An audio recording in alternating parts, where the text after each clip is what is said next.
posibilidad, ng tagumpay o kabiguan, ng ligaya o lungkot.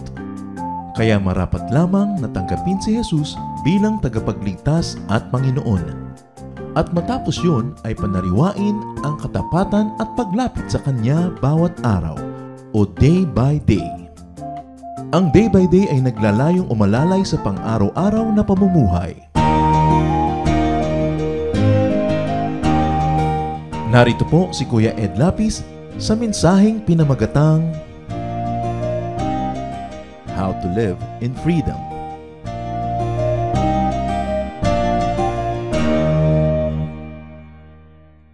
Sinabi po ng Panginoong Yesus sa John 8:32, "You will know the truth, and the truth will set you free." So the greatest experience is to know the truth, and the outcome of that experience is freedom. Slavery, imprisonment is the opposite of freedom in Christ. Ang mga anak po ng Panginoon ay marapat na maging malaya, hindi sila nakagapos, hindi nakakulong. Ang ating pag-aaral ngayon, pinamagitan natin, How to Live in Freedom. Paano ba mabubuhay ng may kalayaan? Aming Ama sa Langit, Diyos na lumikha sa aming lahat, turuan niyo po kami na matuto sa sandaling ito. Linisin niyo po kami. We surrender our hearts to you, O God. May your will be done in our lives. Protect us from lies and falsehood, from deception. Protect us even from our own weaknesses. Ililigtas mo kami sa gawa ng mga masasamang tao at masasamang espiritu, O Diyos. At sa iyong pag-iingat sa amin sa sandaling ito, nawain niyo ring pag-ingatan ang mga mahal namin sa buhay na di namin kasama ngayon. Mangusap po kayong may kapangyarihan. Gamitin niyo po ang inyong lingkod na daluyan ng inyong pagpapala. Ngunit kayo ang maging tunay na tagapagsalita. We ask you, Father, to lead us unto greater knowledge of you and unto more and more freedom. We ask you confidently as we ask in the name of Jesus our Lord, your Son. Amen. How to live in freedom. Marami pong tao nakakalungkot, buong buhay na lang, hindi na nakalaya. O kaya halos matatapos na ang buhay dito sa lupa bago nakaranas na lumaya ang isip, lumaya ang katawan, lumaya ang emosyon. Isaiah 61:1, "The Spirit of the Sovereign Lord is on me, because the Lord has anointed me to preach good news to the poor. He has sent me to bind up the brokenhearted, to proclaim freedom for the captives, and release from darkness for the prisoners." At ito po ang isang prophetic statement na gagawin ng Diyos para sa tao, na ang tao ay palalayain mula sa kanyang mga pagkakagapos, mula sa dilim, mula sa pagkakatali. Luke 4:18, Jesus quoting Isaiah, "He has sent me to proclaim freedom for the prisoners." Yan daw ang isang pangunahing dahilan kung bakit ang Panginoong Hesus ay isinugo upang siya ay magturo sa mga bilanggo na mga ito ay makalaya. 2 Corinthians 3:17, "Now the Lord is the Spirit, and where the Spirit of the Lord is, there is freedom." Ito daw po ang isang pamantayan na nandun ang Espiritu ng Diyos, may laya ang mga tao, may kalayaan. Malaya silang maging mabuti, gumawa ng tama. Kaya pag sinasabi natin napaka-spirit-filled ng activity o nandun ang presensya ng banal na Espiritu, dapat kasama nating inaasahan na nandun kalayaan. Kalayaan ng emosyon, kalayaan ng puso, kalayaan ng tao, hindi yung pigil na pigil, gapos na gapos, taling-tali, hindi yan ang ibinibigay ng Espiritu ng Diyos. How to live in freedom? How can people live in freedom? Maraming uri po ng pagkakabilanggo, pagkakatali ang mga tao. Paano talaga magiging malaya? Unang-una, be free from debt. Yung taong walang utang, malaya. Yung taong maraming utang, nababawasan ang kanyang kalayaan. Kahit hindi nakakatawa yung joke ng nagpautang, tatawa siya kasi may utang siya. Kahit ayaw niyang magsabi ng happy birthday, kakanta-kanta siya ng happy birthday kasi may utang siya. Kahit na ayaw niyang gawin ng isang bagay, gagawin niya kasi nga siya ay nakatali sa utang. Kung gusto natin maging malaya, iwasan ang pag-utang. Proverbs 22:7, "The borrower is servant to the lender." Wala nang makakareklamo pa na patotohanan nito sapagkat ang Biblia mismo ang nagsasabi, ang nanghihiram ay nagiging alipin ng nagpapahiram. So as much as possible, do not borrow. When you cannot help it, pay as soon as possible. Habang hindi ka nagbabayad, umiiwas ka. Habang hindi ka nagbabayad, medyo nakayuko ka ng konti. Ang hina-hina ng boses mo kasi marami kang utang. Bihira na yung marami ng utang, malakas pang tumawa, malakas pa ang boses, yun ay may kasama ng palabas. No? Kadalasan kiming-kimi ka, tiklo pang yung pakpak, basa lahat ang balahibo mo para kang basang sisiw pag meron kang utang. Romans 13:8, let no debt remain outstanding. Kaya inuuna, pag nagkakapera tayo, nagbabayad agad ng utang, hindi yung kung ano-anong panghihinayangan mo. Ba't ang mga tao, pag may pambayad na, nanghihinayag na magbayad? Pagkatapos, iwas ng iwas, tago ng tago. Hindi yan ang ibig sabihin ng kalayaan. Another way to live in freedom is to be industrious, earn your needs. Kailangan ng tao ay masipag, kitain natin ang ating mga kakainin, kitain natin ang ating mga gagamitin sa buhay. Alam nga naman, ang dami-dami mong gusto sa buhay, tas wala ka namang kinikita. Ang dami-dami mong luho, tas hindi ka naman sapat na nagkakaroon ng income. Proverbs 12:24, diligent hands will rule, but laziness ends in slave labor. Pagka daw masipag ang kamay, ang masipag na kamay na ito magtrabaho, ito rin ang magiging Panginoon, magiging pinuno. Pero ang mga tamad, ang kakawakasan nila, sila yung magiging mga alipin. Kung minsan, lalo sa ibang bansa, inggit na inggit yung mga ibang lahi. Sa ibang lahi, parehong nationality, dahil mas mayaman yung lahi A kaysa lahi B. Pero nakikita naman natin, masipag naman talaga yung lahi A. Bakit naman naiinggit pa yung lahi B? Ang tatamad naman nila. So kailangan ng tao masipag. Be financially independent. Be financially self-sufficient. Pagka ang kinakain mo, ginagamit mo sa buhay, sinusuot mo sa iyong katawan, ay kinikita mo, walang maaaring magpaliko ng iyong leeg kung saan o kaya magpaharap sa iyo, magpatalikod sa iyo kahit saan. Nobody can turn your head to face at any direction that this person wishes that you face when you are independent. Kaya kung tayo naman halimbawa ay mga bata pa, mga estudyante, di siyempre naturally nagkakaroon ng certain form of dependence, dalian ng pag-aaral at nang makatapos na para ka maging independent. Hindi para magmalaki o kaya ay mag-yumabang sa mga tumulong sa iyo, kundi para hindi ka na nangangailangan lagi ng susunod-sunod. At ngayon kung sumasama ka na lang, dahil gusto mo talaga, hindi dahil napipilitan ka. Earn your needs. It's very important. Ang lahat naman ng tao ay dumadaan sa panahon siya ay malakas, siya ay mayroong pagkakataon, at hindi naman lahat ng panahon ay malakas ka at may pagkakataon, pero yung bating average ng tao ang mahalaga. Dumarating sa buhay yung wala kang trabaho, wala kang kita, talagang umaasa ka sa tulong ng iba, pero hindi naman dapat panghabang panahon na ganun ang buhay ng tao, para siya ay makalaya naman. Another way to live in freedom is to be strong. Hebrews 12:2, strengthen your feeble arms and weak knees. And to apply to our topic now, palakasin mo, hindi lang yung katawan, kundi yung kakayahan mo na makapamuhay ng hindi umaasa sa iba. Weakness attracts aggression. Kaya ang sinasabi ng iba na pupunta sa war, it's the only way daw to have peace is to go to war. Sabi ng iba, the only way to have peace in the world is for some nations to be very, very strong. Those very fully armed nations justify their armament because they say, if we are weak, nobody will respect us, they will conquer us. And then they will become the bullies of the world. Pagka wala daw magkakontra dyan. Weakness attracts occupation and subjugation. Kaya ang Pilipinas, lagi nalang pinagnanasaan at pinag-aagaw-agaw ng maraming mga bansa sa ating kasaysayan na yay totoo, sapagkat mahina ang bansa.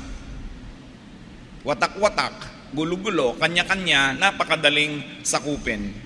Pag mahina ang isang tao, parang sinasabi niya sa iba, halika, ako'y sakupin mo. It's important to be strong. Another way to live in freedom is be informed, be knowledgeable, be wise. 1 Thessalonians 4:13, we do not want you to be ignorant. Kailangan ang isang tao ay hindi mangmang, sapagkat ang mangmang ay nag-aanyaya ng pang-api. Ang mga mangmang ay nangaanyaya ng pagsasamantala ng mga marurunong. Kaya tinuturuan ang ating mga anak na maging marunong para hindi sila maging api-apihan ng iba. Tinuturuan natin silang maging magalang para kung piliin nilang maging magalang ay pwede, pero dapat kung piliin nilang hindi magalang dahil hindi dapat igalang itong taong kaharap nila, sila inaapit, kinakawawa, dapat may choice silang hindi maging magalang. Hindi yung pinalaki mo sa kamangmangan, pinalaki mo sa inferiority complex, pinalaki mo sa kababaang loob na lang, inaapi na ng iba, tinatapakan na ay tahimik na lamang na umiiyak sa isang sulok. Nagiging api. Hindi siya nagkakaroon ng kalayaan. Dapat alam ng mga tao ang kanilang mga karapatan. At alam niyo po yung kamangmangan, napakalaking pang-aalipin. Nasa isa halimbawa kayong magandang lugar, tapos may nakita ka ang ganda-gandang silya sa lobby ng isang hotel. Kung mangmang ka, halika upo tayo doon. Sabi ng mamang, wag na, baka may bayad. Kasi hindi mo alam na libre naman yon sa mga nandun sa lobby ng hotel na yon. Pagka merong magandang restaurant, kain tayo doon, baka mahal. Kasi nakita mo lang na medyo maganda yung loob. Meron pong isang restaurant dito sa EDSA, na dating air condition, ang ganda-ganda, ayaw pasukin ng tao, nilalangaw. Tinanggal nila yung air conditioning, hinayaan nila pumasok lahat ng init at alikabok, ang daming kumain. Pero ganun din ang presyo, hindi na iba. Kasi yung iba, pag maganda na yung lugar, iniisip nila, hindi tayo bagay dyan, wag na lang. Ito ang mangmang na isip. Ito ang isip ng mga may inferiority complex. Oras na maganda, masarap, kaibig-ibig, iniisip nila, hindi tayo bagay dyan. Baka bawal, baka tayo mapagalitan, wag na lang. Kaya naaalipin, wala namang tali, nagdadala ng tali, itali niyo po ako. Kaya ang tao dapat natututo, tinuturuan.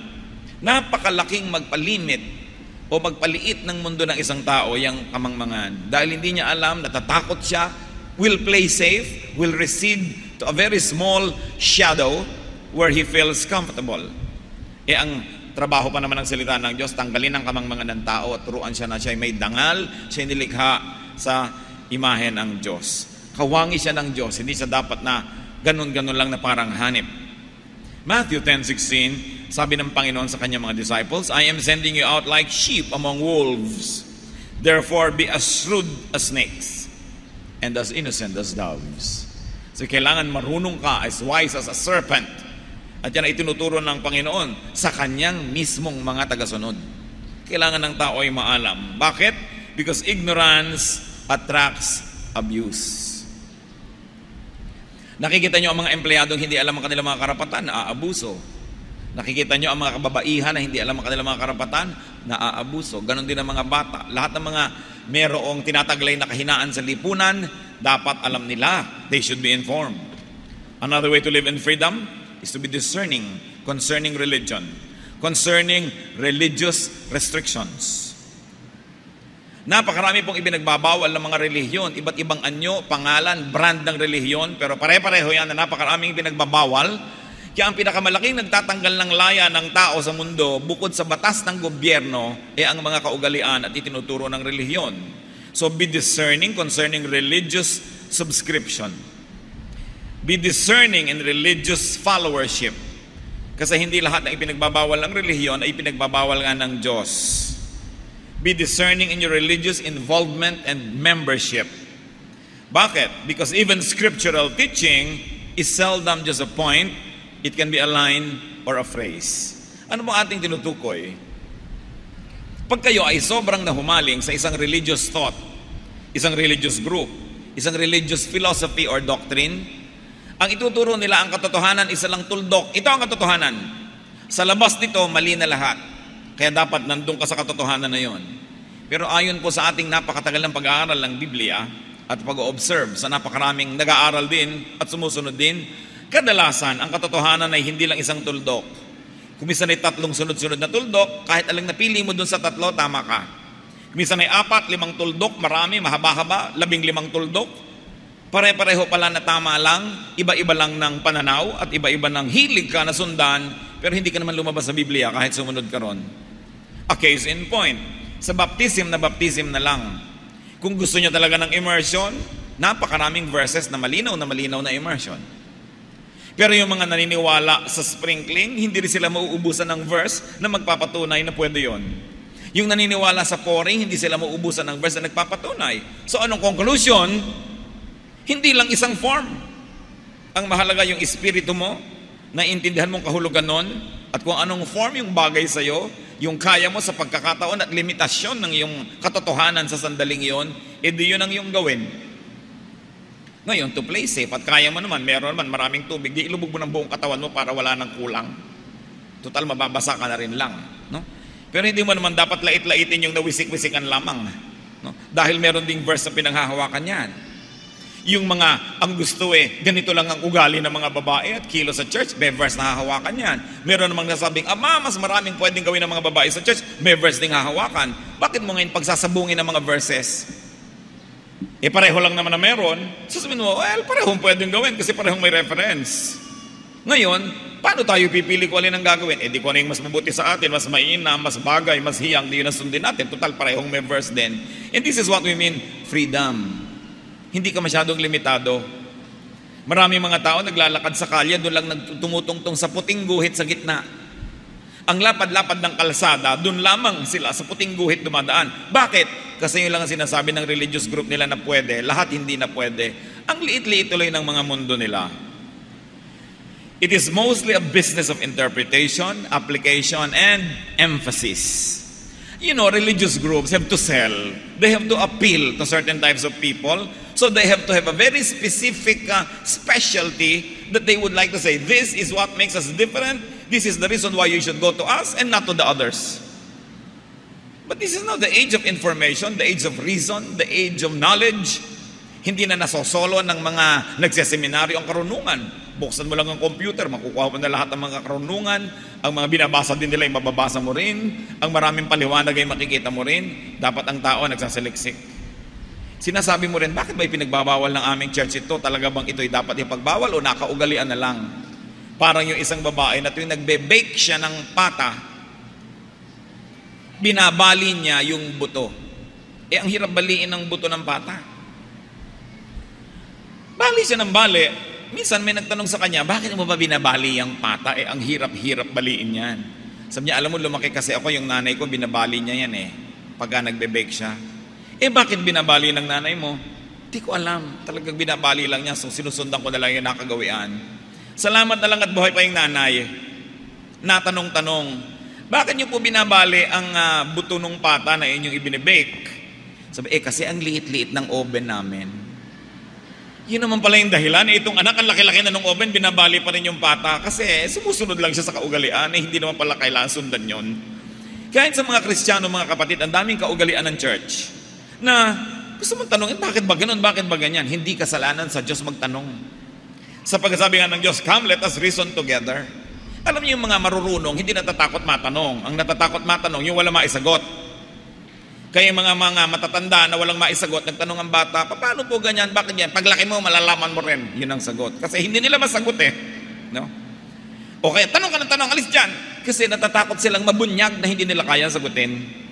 Pero kung ang dami mong isasagot, tuwang-tuwa ka nga, may nagtatanong. No? Kaya ang Diyos hindi nagagalit na natatanong. Basta ang pagtatanong hindi rebellious, kundi naghahanap ka talaga ng sagot. Dapat ang tao, pati ang kanyang mga religious tradition, nire-review niya. Dahil baka siya'y nakukulong, napipiit, nababawasan ng kasiyahan sa buhay na hindi naman kalooban ng Diyos at wala namang kabagay-bagay para paghirapan. And within the scripturally so-called correct and acceptable, choose where you want to be. Choose where you can be most free. Pag nakita nyo, ito naman palang verse na ito, nagsasabing pwedeng ganon. Pero may verse na nagsasabing ganon, kabaligtaran yung pwede. Ibig sabihin, hindi yung isa mali, hindi isa tama. Parehong tama yan. So, paano ka na ngayon pipili? Di ko ano yung mas nakakabuti sa'yo. Masama bang mapabuti ka? Masama bang guminhawa ka? Masama ba na dumali-dali ang iyong pananalig? So, kung ano yung hiyang, basta't meron ka pa rin tinutungtungan at pinagbabasihan at hindi mo naman talaga binaloktot para lamang masunod mo ang iyong kagustuhan. You should choose even the religious community in which you will live and thrive. Sa dami ngayon ng choices ng tao, napakalaki ngayon na kaginhawahan. Nung humahanap ka, saan ba church ko gusto talaga maglumago? Sa church ba na silent night ang kanta o yung joy to the world? Sa church ba na ang ganito ang kasuotan o ganon? Sa church ba na ganito ang emphasis o ganon? Kasi lahat naman yan tumatawag sa isang Diyos. Lahat yan ay nakabase sa Biblia. So ngayon, ang pamantayan mo na, saan ka bahiyang? Saan maluwag-luwag ang iyong dibdib? Sapagkat ang gusto ng Diyos sa tao, nandun siya sa hiyang, nandun siya sa maluwag ang kanyang kalooban. Nakita niyo ang mga halaman. Pati yung mga halaman ay kanya-kanya nang tinaglalagyan. Ang mga orchid doon sa medyo nakalilim kasi maiinitan sila, mamamatay. Yung mga lumot nato sa mga basa at madilim. Yung mga cactus nasa sandy soil at sa mainit na mainit. Bougainvilleas and other flowering plants should be in the sun. So kanya-kanyang lugar. Ganon din ang mga anak ng Diyos. Sapagkat nilikha niya tayong iba-iba, unique ang bawat isa, hanapin mo kung sa kahiyang. Ganon din sa iyong religious community. Meron naman kasi dahil iba ang iyong disposition, iba talaga ang karakter mo, ang magiging tingin mo na ngayon sa religious community ito, nananakal, nanggagapos, napapaliit ang mundo mo, pero meron namang tuwang-tuwa doon sa lugar na yon kasi ganoon ang gusto nila. So hanapin mo dapat kung saan ka hiyang. Iba-iba kasi yan kahit iisa ang Biblia. At hindi naman yung isa, kung pa iba, masama na siya. Siyempre, masama siya sa point of view nitong kabila dahil nagko-contest sila. Pero kung sinasabi mo, paano ko tatawaging masama isang pananalig na may tinutuntungan din naman na turo ng Diyos at salita ng Diyos? So the truth is not always just a point. Sometimes it is a phrase, sometimes it is a line. And no matter what point on that line you stand, you are still standing on the truth. Ilan sa mga halimbawa po ng mga pagbabawal, pagtatali na nasa Biblia mismo. 1 Timothy 4:3. They forbid people to marry and order them to abstain from certain foods which God created to be received with thanksgiving by those who believe and who know the truth. So sa 1 Timothy may tinutukoy sila na ilang mga tao na nagtuturo naman na ito hindi mo pwedeng kainin, ito pwede mong kainin, bawal na mag-asawa, wala mag-aasawa, masama yan. So nakikita nyo po na ito'y pinabubulaanan ng 1 Timothy 4:3. However, there were people who were teaching it. Kawawa naman kayo kung doon kayo napasama sa grupo na yon. At yan ang nararamdaman ko minsan pag nakakakita ako ng mga karatula ng iba't ibang mga religious groups. Madalas po kasi inyong lingkod, naglalakbay sa mga lalawigan. Natutuwa ako, ay salamat, merong Christian church dito. Pero kumisan may kahalo ring lungkot. Kasi yung church doon sa bayan na yun, sobrang higpit. Bawal sumaya. No? Kasi mabuti nakarating dito ang ebanghelyo, ang salita ng Diyos, pero kawawa naman sa dinami-rami ng uri ng churches, ito pa ang dumapo dito. So sigurado ang mga tao dito marirestrict, liliit ang mundo nila, at magiging self-righteous, tuturuan sila ng separatism, tayo lang ang tama, lumayo kayo sa iba. Nahabag ako, at the same time, natutuwa rin dahil Biblia din naman yung nakarating sa kanila. Colossians 2:21-23, do not handle, do not taste, do not touch. These are all destined to perish with use because they are based on human commands and teachings. Such regulations indeed have an appearance of wisdom with their self-imposed worship, their false humility, and their harsh treatment of the body, but they lack any value in restraining sensual indulgence. Here in the book of Colossians, ano po naman ang tinutukoy? Yung maraming mga turo din ng iba. Huwag kang hihipon yan, huwag kang hihipon ito, huwag kang malang titikim ng ganyang mga bagay. Sabi na ko, nonsense. Pinapaliit lang niya ng mundo mo, mukhang banal yan, mukhang tama, pero wala naman talaga yung halaga, kasi hindi naman talaga niyan masusupil yung mga masasamang ugali ng tao. Pipilitin mo lang mga taong maging hipokrito, itago ang mga katotohanan tungkol sa kanilang sarili, hindi ibunyag ang kanilang mga kahinaan at mga bisyo, tuloy hindi magagamot. Kasi pag sobrang higpit naman, ang nangyayari, ang mga tao nagpapanggap, nagbabalat kayo para patuloy silang maging katanggap-tanggap. Hindi lumalabas ang katotohanan, tinatakpan ng sugat, hindi nalilinis o napapagaling. Sa Colossians 2:6, ibang uri naman ng mga gulo sa loob mismo ng iglesia ang pinag-uusapan. Therefore, do not let anyone judge you by what you eat or drink, or with regard to a religious festival, a new moon celebration, or a Sabbath day. So yung iba, huy, Sabbath ngayon, ba't hindi ka nagsasabath? Ganyan, dinajudge ka. O, bakit ka nag-celebrate pa ng mga ganyan-ganyan? Hindi ka na dapat nagaganyan. O bakit ka kumakain yan? Ba't ka umiinom nito? Sabi nyo, hayaan nyo nga sila. Huwag nyo silang hayaan na silang naguhog sa inyo. Ang mahalaga ang inyong budhi ay malinis. At ang ginagawa nyo, alam nyo, wala kayong nilalabag na salita ng Diyos. Don't let the traditions, the tastes of others be imposed upon you. Especially religious restrictions on diet. Kami ganoon. Lahat tayo nananagot sa Diyos. Kung ayaw ba nilang kumain, di hayaan mo sila. Pero hayaan mo sila sa sarili nila. Huwag nilang igiit sa'yo ang mga personal nilang mga kagustuhan. Naniniwala ba kayo na may nagtuturo na para maligtas sa mga tao, kailangan silang magpa-circumcise? Acts 15:1. Some came down from Judea to Antioch and were teaching the brothers, unless you are circumcised according to the custom taught by Moses, you cannot be saved. Nakita nyo? Serious na serious ang mga taong ito. Kailangan daw magpatuli ang mga tao para sila maligtas. Paano ngayon kung hindi ka tuli, hindi ka naligtas? Sabi niya, kita mo ito, ang daming mga ganyang salita, ang daming ganyang turo. Sometimes it will look funny because we have the privilege of space and time that separates us from the issue. But even today, in our midst, there are many issues that are really very shallow. Mga sobrang mga pagpapahirap ng buhay ng mga mananampalataya. Yung iba gusto na magsisi, ba't ba na born again pa ako? Ayoko na nga, ang dami palang mga ganitong gulo, no? Kasi pinapahirap sa halip na padaliin ang paglalakbay na espiritual ng ating mga kapatid. This salvation based on an ethnic icon, a cultural icon called circumcision, it was a big issue in the first century church. Ngayon, hindi na.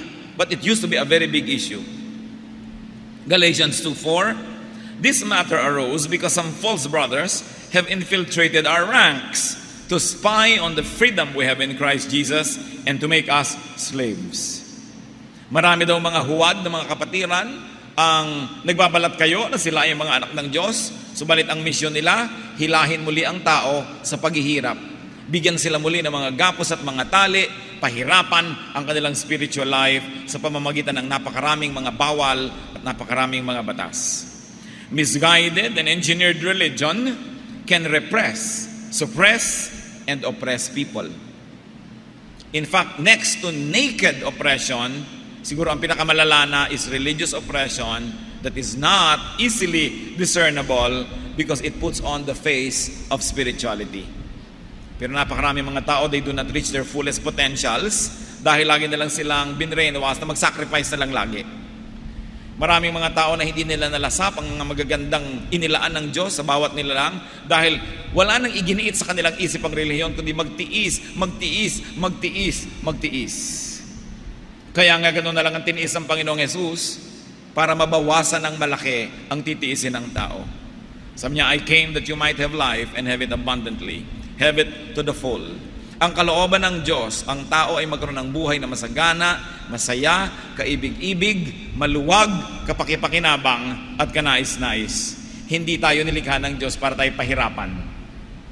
Kaya dapat tinitingnan natin, Diyos ba ang may gusto nito o relihiyon lamang? Iba-iba kasi ang scholarship. Iba-iba ang emphasis. So, doon sa ang ina-emphasize ay yung gusto mo, hiyang kasi sa'yo yun. Hindi masama yun. Sasabihin ng iba, naku, umalis sila sa atin, lumipat sila doon sa kabila kasi hilig nila na ibibigay doon. Bakit masama bang hanapin ang hilig ng tao? Sabi nga ng matatanda ko, sa nakahilig, doon bumuwal. Kung ang pinagkakahiligan mo ay hindi naman masama. Hindi naman alam mo na lumalapag ka sa salita ng Diyos, tapos doon ka pa humihilig. Siyempre, sumasama yan. Pero masama bang pasayahin ng tao ang sarili niya? Masama bang hanapin kung saan kahiyang at saan maluwag ang iyong dibdib? Another way to live in freedom, be with your kind. Ang hirap naman siyempre kung pusa ka, tapos ang kabarkada mo, puro aso. Mahirap yun. Be with people of like minds. Ang hirap din halimbawa na ang babaw-babaw mo, tapos ang lahat ng kabarkada mo, sobrang malalim ang isip. O kaya ang lalim-lalim mo, tapos ang kasama mo, puro mababaw. Parehong mahirap yun. Kaya dapat hinahanap mo kung yung mga kamukha mo, doon ka sasaya. You know what? One of the highest forms of happiness is to be with people who think like you. Ang hirap-hirap na ang kasama mo, lagi mo pinapaliwanag ang sarili mo, lagi mo siya kinukumbinsi, lagi mo siya sinusuhulan, pinipilit, tinatakot para lang sumama sa iyo kasi ibang takbo ng utak. Napakasarap nung ang kasama mo, yung sang-ayon sa iyo ang pag-iisip din. Magkatingin na lang kayo, nagkakaintindihan na kayo, natatawa na kayo kahit walang paliwanag. Di ba napakasarap ng ganun sa buhay? So, kung ikaw naman ay walang kapera-pera, huwag ka nang umasam na laging bumabarkada sa mayayaman.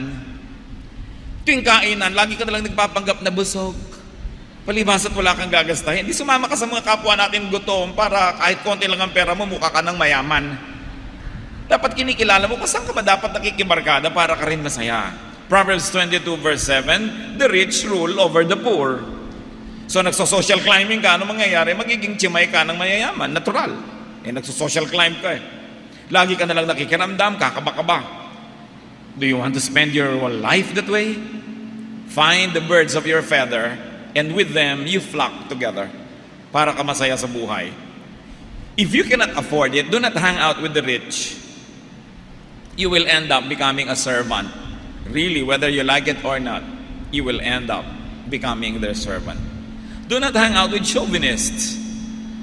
Yung mga ayaw ka nalang tanggapin for who you are, people who do not accept, and in fact, they reject your reality, don't go with them. Pag ayaw sa'yo ng mga tao, find other people. No? And you say, well, if you don't want me, we both lose. Dahil totoo yun. Hindi yung lagi mo igigiit na tanggapin ka ng iba, sa ayaw nila sa'yo buong buhay mo na lang, pinipilit mong pumasok ka doon sa kanilang korte, hindi ka ganon. Kasi siguradong may katumbas ka rin, may katugma ka rin sa balat ng lupa. No? Mismatched company can enslave because you're forever adjusting. Or if not, you are forever trying to dominate the other person. In both cases, you will not be free. And you want to be free, brothers and sisters, be far enough from people. Although near enough, but you must be far enough. Live far enough as to have space to breathe, space to grow, and space even to fail. Because people fail once in a while. You cannot be perfect all the time. Pero pagka ang mga kasama mo, hindi sila nag-accommodate ng failure, ano mangyayari? Stress ka buong buhay. Pagka meron kayong taong malapit sa inyong puso, huwag na huwag hanggang kaya nyo na magtitira kayo sa isang compound o lalo na sa isang bahay at lalo na sa isang kwarto. Kaibigan mo yan, ang gaan-gaan ng loob mo sa kanya, sabi, halika, magsama na lang tayo sa dorm, mamaya magkagalita kayo. No? Kung pinapahalagahan nyo ang isang tao, sikapin yung huwag siyang masyadong maging malapit. Kasi makikita nyo, ang mga kapangitan niya na pag malayo ay natatakpan ng makeup. At makikita niya rin ang mga kapangitan nyo, mamaya wala na kayo nakikita kundi mga pangit. So, gusto nyong maging magkakasundo, huwag masyadong magkakadikit ng bahay, pati mga magkakamag-anak. Dahil mamaya tampuhan yan, away-away, nag-away ang mga magulang, pati mga anak, kasama na rin sa mga awayan, pati mga asawa, mamaya ubusan na yan ang lahi. Maganda ang magbiyanan ang bahay nila kung pinakamalapit, mga 5 bloke. No? Yun ang pinakamalapit. Pag naamoy ng biyanan mo, ang gisa mo, mamaya napintasan ka pa. Lumayo-layo ng konti. No? Mga lalaki, gusto nyo ng tahimik na buhay, huwag nyo pagsamahin ng inyong ina at ang inyong asawa sa isang bahay. No? Dahil siguradong gulo ang hinahanap nyo niyan. Ngayon, kung hindi nyo kaya, economically, wala na tayong magagawa, gumawa kayo ng paraan para magkasundo. Pero habang kaya, naku, wag na lang. Yung mga nag-aasawang muli, nabiyudo kayo o nabiyuda, mag-aasawa kayo muli, gusto yung tahimik na buhay, ibang bahay para sa bagong asawa at bagong pamilya, kung kaya, dahil siguradong magiging impyerno ang buhay nyo. Magkakagulo yan. Pagka pinapagalitan ng stepmother yung stepdaughter, kahit na dapat talagang pagalitan, ang isipin ng stepdaughter, kasi stepmother ko lang siya, kaya nagagalit. Kaya hindi ka na ngayon makapagalit, kahit pwede naman talaga dapat. Nagiging artificial ang samahan. Ang hirap-hirap ng sobrang mga close. Proximity with others can inhibit, limit, suffocate, bind, and imprison you. Kaya dapat, yung nakikita nyo lagi sa mga truck ng graba, distansya, amigo. No? Sa mga magkakamag-anak. Huwag masyadong malapit dahil mag-aaway din kayo. Sigurado yon, walang palya, mag-aaway kayo. No? Kung hindi kayo mag-aaway, yung mga anak nyo nag-aawayan, ganon din ang kakawian noon. Close family ties can sometimes mean suffocating family ties. Kaya, matuto na tayo sa karanasan ng mga nauna sa atin. You know, because of economic interdependence, that's the reason why many people are extra close together. Because they cannot afford to live apart from one another, so they live together. And what happens? Gulo. Isa pa po na mga napakahalaga, mga kapatid, kung gusto natin ng mapayapang buhay, huwag tayong masyadong palatanong. Nakita mo lang ang tahimik ang mukha ng isa. Bakit nananahimik ka? Bakit ka nakasimangot? Nakasimangot na nga. Ba't ka naninimangot? Anong hinahanap nyo? Sagutin na kayo ng pabalang-balang dahil baka mainit na nga yung ulo, naninimangot na, tatanungin mo pa. Marami naman mga nanay, ganyan. Oh, bakit ka? Ba't ngayon ka lang? Oh, ba't di ka sumasagot? Ba't di ka kumikimbo? Sa kanyo na lamang hantayin mag-volunteer kung gusto makipag-usap. Kasi kahit anak nyo yan, may karapatan siya hindi sumagot kung ayaw niya kumibo. No? Yung may mga nanay kasi, may mga tatay, may mga tiya na tanong ng tanong. Ano, magkano yung binili mo? Napamahal ka. Magkano yung binili mo? Hindi naman niya pera. No? Ayaw mo nang sabihin dahil siguradong pipintasan. Nako, kung ako bumili niya, nakatatlo na ako sa halagang ibinili mo. No? Meron nga hindi mo na dinadalaw. Ba't di mo kami dinadalaw? Hindi ka na dinadalaw, nagtatanong ka pa. Mahirap bang isipin nyo na ayaw ka makita? Di ba? Dahil kung gusto kang makita, di nandyan yun. Pero sabi mo, ba't di ka dumadalaw? Ba't di ka tumatawag? Ba't di ka nagte-text? Magte-text ka. Ba't di ka nagte-text? Ayaw mo mag-text, ano? Siguro ayaw mo makipag-text sa akin. Obvious ba? So, wag nang tanong ng tanong. Alam niyo po yung pagtatanong, kadalasan naglalayo sa atin, mga magkakamag-anak, magkakaibigan. Kasi, sabi mo nga, ask me no questions, I'll tell you no lies. Huwag niyo namang pilitin ng taong magsinungaling pa. Tatanungin niyo, magsisinungalingin yung tao para yung madidinig niyo, yung gusto niyo madinig. Gusto niyo pa bang mangyari yun? Dapat marunong tayong makiramdam. Hindi lahat itinatanong. Akala niyo ba katangian niya? Ba ako, mahilig ako magtanong, itatanong ko talaga. Hindi katangian yun. Kagaspangan ng ugali. Na hindi mo iginagalang ang pananahimik ng kapwa. Kahit asawa niyo. Asawa niyo dadating tahimik. Hayaan niyo kung gusto niya talaga magkwento, magsasalita rin yan.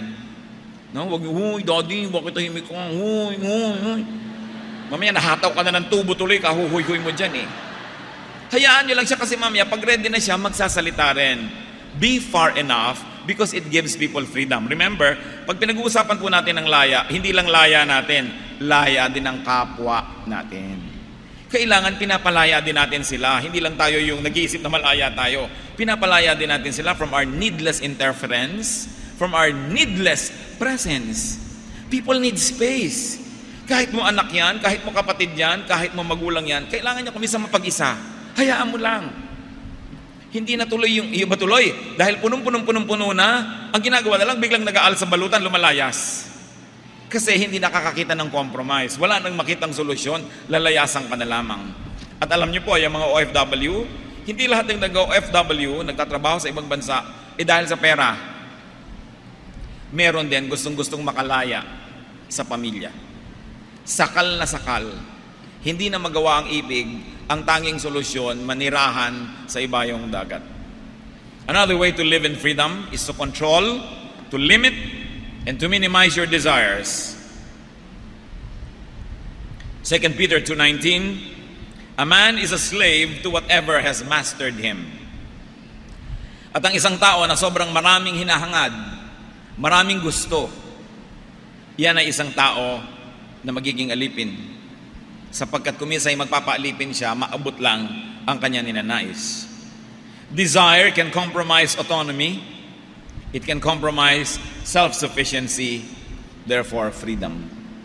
Kaya tinuturo po ni Jesus, kontian nyo lang yung desire para wala kayong masyadong maraming amo. Pagka marami kang hinahabol, mapapagod ka. Kaya dapat simplify.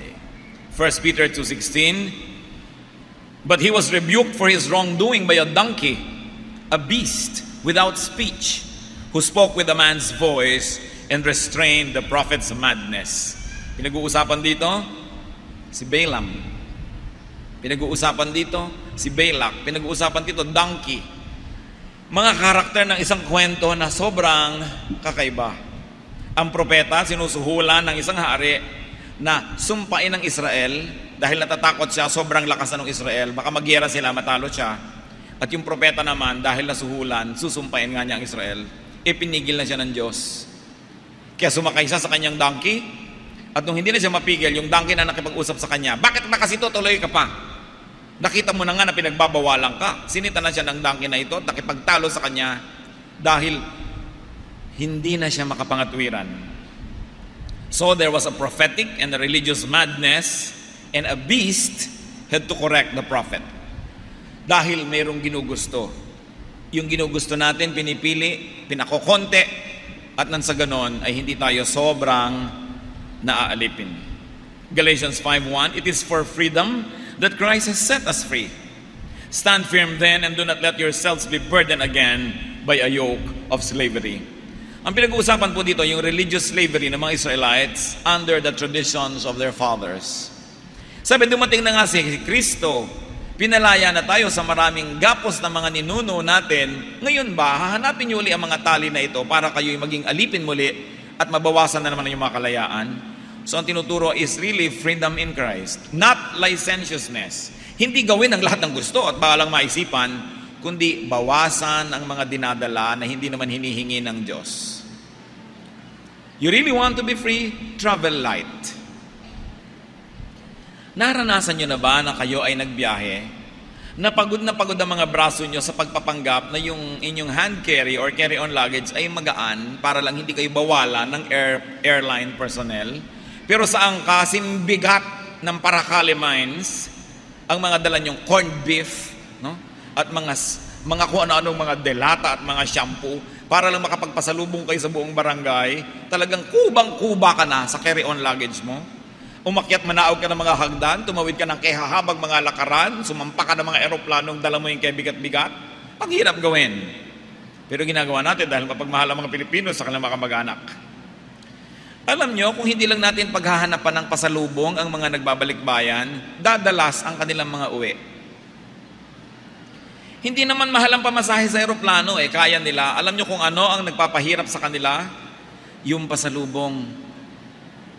At yung lahat umaasa na sila ay i-blow out. Kung 20 days dito si Balikbayan, 20 days siyang taya sa lahat ng gastusan. So hanggang hindi ka bangkay, hindi siya uuwi. Kaya umuwi lang na yun pag may patay Di ba? O kaya pag may naghihingalo. Kasi pag may naghihingalo, wala namang umaasang may pasalubong pa siyang dala. Pero kanyo, uuwi lang ng ordinaryo, napakahirap gawin dahil dito sa mga mabigat na dapat mong dalhin. It's so nice to travel light. Kung kayo may mga kamag-anak, sabihin nyo sa kanila, alam nyo, magbakasyon lang kayo, huwag ka na magpasalubong. Huwag ka na magdala, meron naman dito ng mga yan. Sige na, hindi ka laging ikaw maglilibre. Gusto ka rin namin makita, ililibre ka rin namin. Nakita nyo, dadalas ang uwi. Hindi mahirap bumili ng ticket sa eroplano. Ang napakahirap, yung daming umaasang kamag-anak. So travel light. Sa pagbabiyahe, nakita nyo ba kumisan, wala siyang dala, kundi ang liit-liit na bag, lakad siya ng lakad. Sabi nyo, ang sarap naman ng buhay nito. No? Ganon din ang ating buhay espiritual. Kung wala ka masyadong maraming dalang bawal, maraming dala ka mga hang-ups, marami kang dalang mga kung ano-anong mga negative thoughts, gagaan ang iyong buhay. Hebrews 12:1, let us throw off everything that hinders and the sin that so easily entangles, and let us run with perseverance the race marked out for us. Kaya gusto nyong malayo ang marating, mabilis ang takbo, bawasan ninyo ang inyong mga dala-dalahin. Kailangan pagaanin ang buhay. Marami pa tayong dapat pag-usapan, subalit sapat na yan para ngayon. Ano ang ating gustong bigyan ng diin, mga kapatid? That Jesus wants you free. Jesus wants you to live in freedom. So, take care of yourself, take care of others, and remember all of these wise words that are all based on Scripture. Gusto ng Diyos, gumaan ang buhay ng tao. At kung tayo nagkakaroon ng religious experience, religious affiliation, religious activity, dapat ang bunga niyan lumalaya, hindi lumiliit ang mundo ng tao. Salamat po, O Diyos, dahil kayo'y mabuti sa amin. Dahil gusto nyo kaming lumaya. Ituro nyo nga po sa amin, Panginoon, kung ano mga iniimbento namin tali na nagpapahirap din sa aming sarili.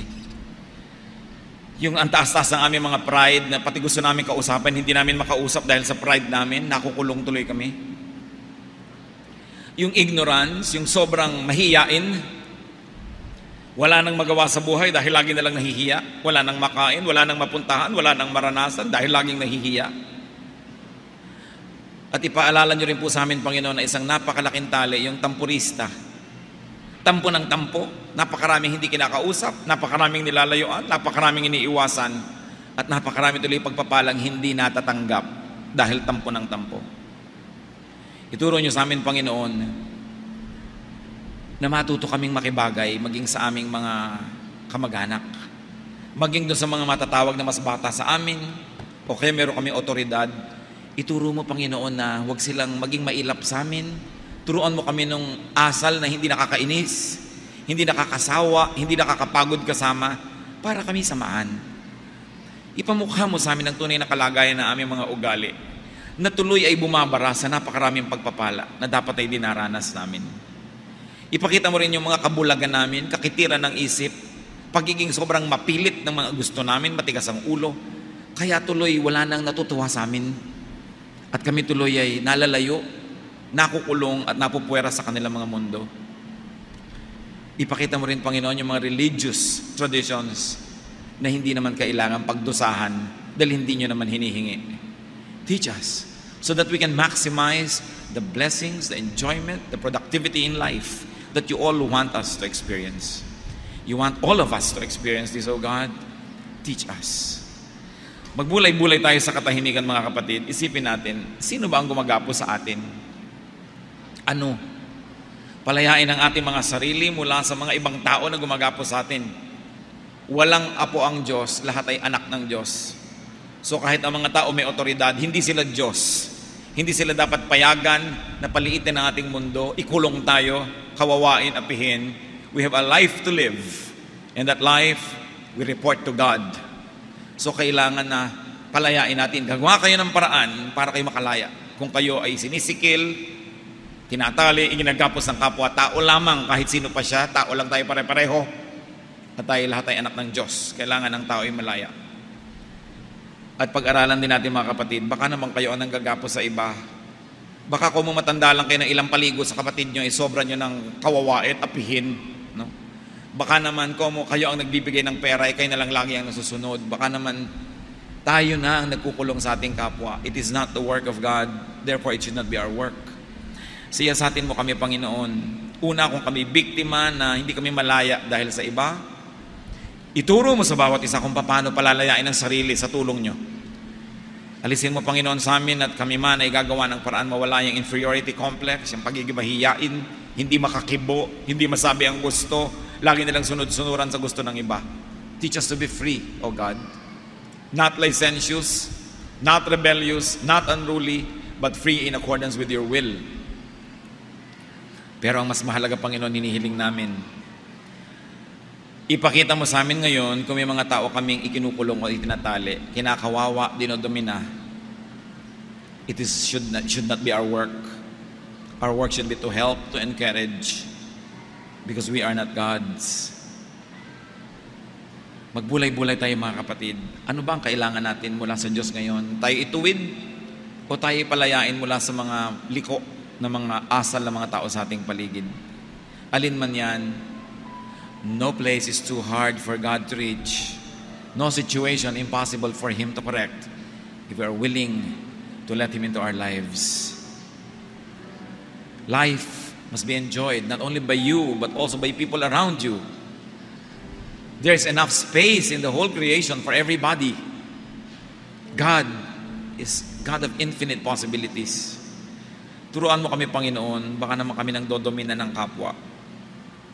Turuan mo kami kung wala nang makakilos dahil sa amin. Teach us. Magbulay-bulay tayo, mga kapatid, at nawa ang Espiritu ng Diyos sumaatin at lubos pa nating maunawaan ang ibig sabihin ng kalayaan kay Kristo.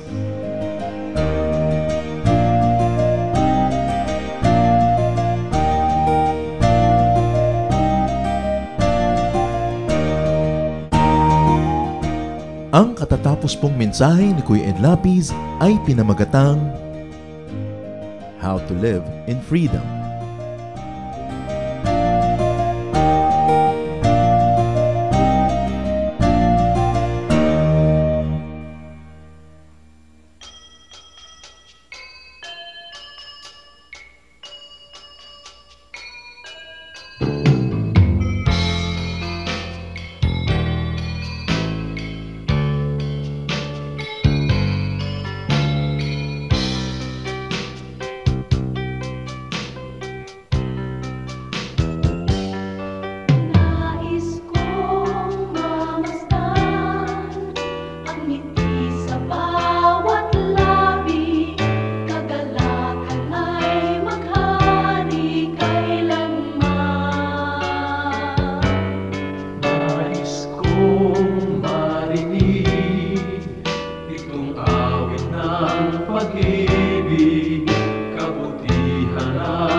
kabaitan ng taglay.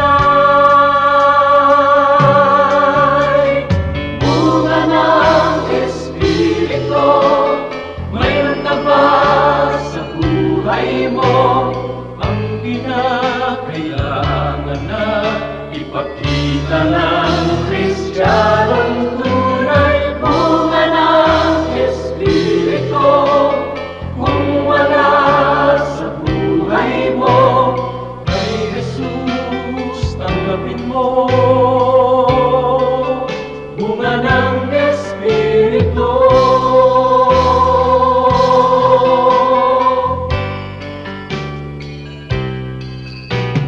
Kay Jesus tanggapin mo. Bunga ng Espiritu.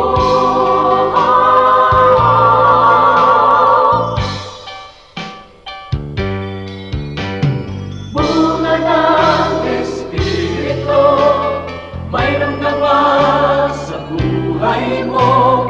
Ang kinakailangan na ipakita ng Kristiyanong tunay. Bunga ng Espiritu, kung wala sa buhay mo, kay Jesus tanggapin mo. Bunga ng Espiritu.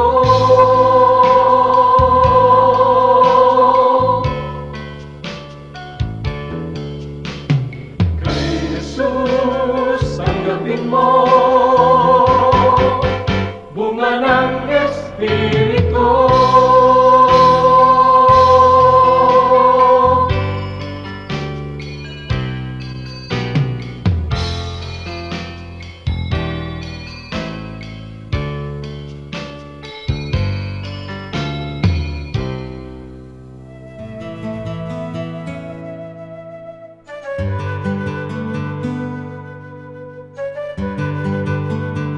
Bakit kay haba-haba ng mga pagpapaalam ng mga Pilipino?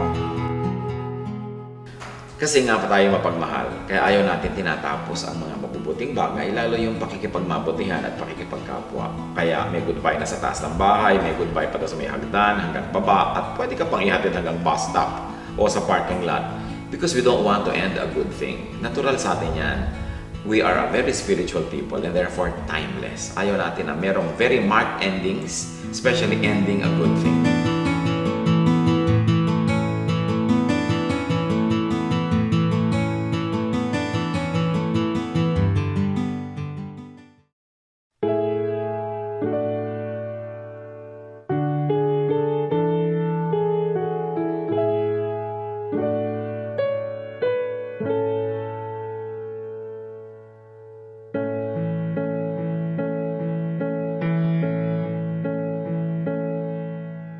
Aking marinig, banayad mong tinig, paligid may dilim, sa pag-asa'y hitik.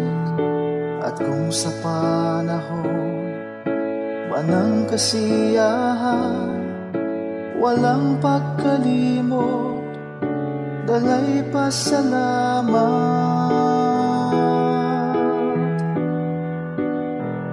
Alay ko ay papuri, damhin mo pagsamba, ang pag-ibig mo sa'kin walang hanggan.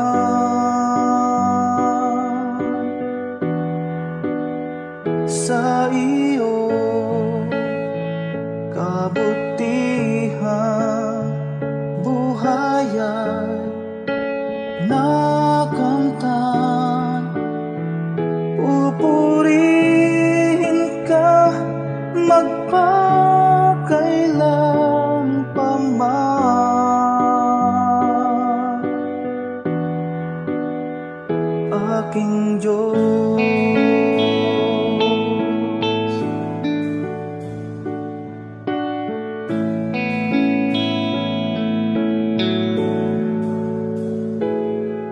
At kung magkaminsan di ka maramdaman, puso ko'y tiyak, ika'y naririyan.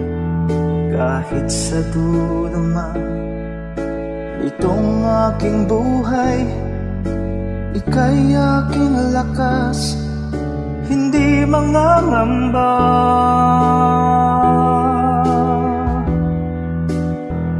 Alay ko ay papuri, damhin mo pagsamba,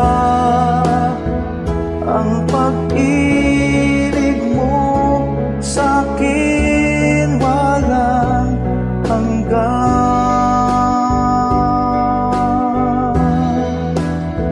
Sa iyo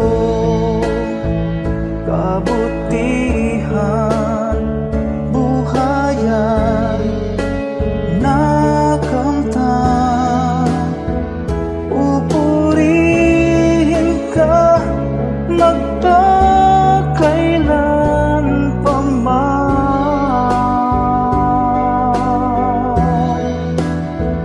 aking Diyos.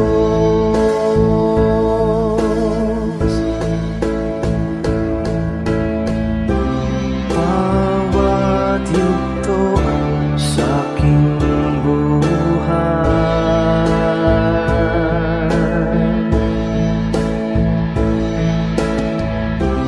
laging laan iyong gabay.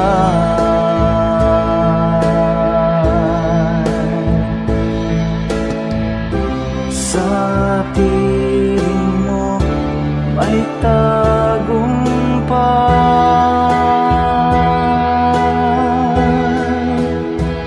Alay ko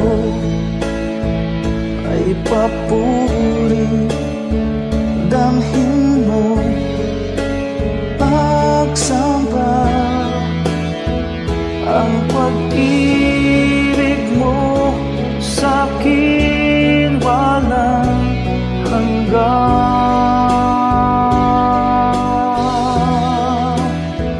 Sa iyo kabutihan, buhayan, nakamtan, pupurihin ka magpakailan pa man.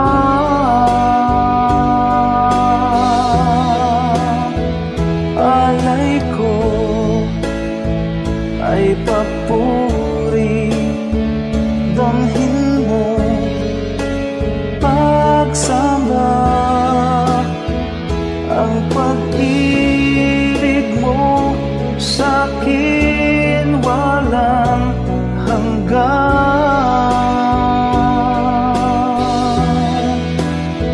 Sa iyo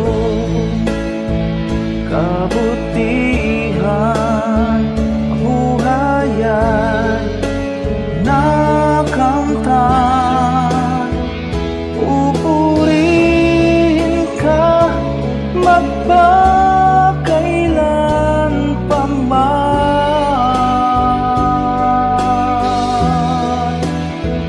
aking Diyos,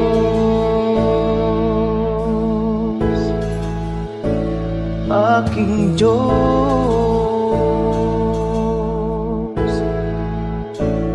aking Diyos.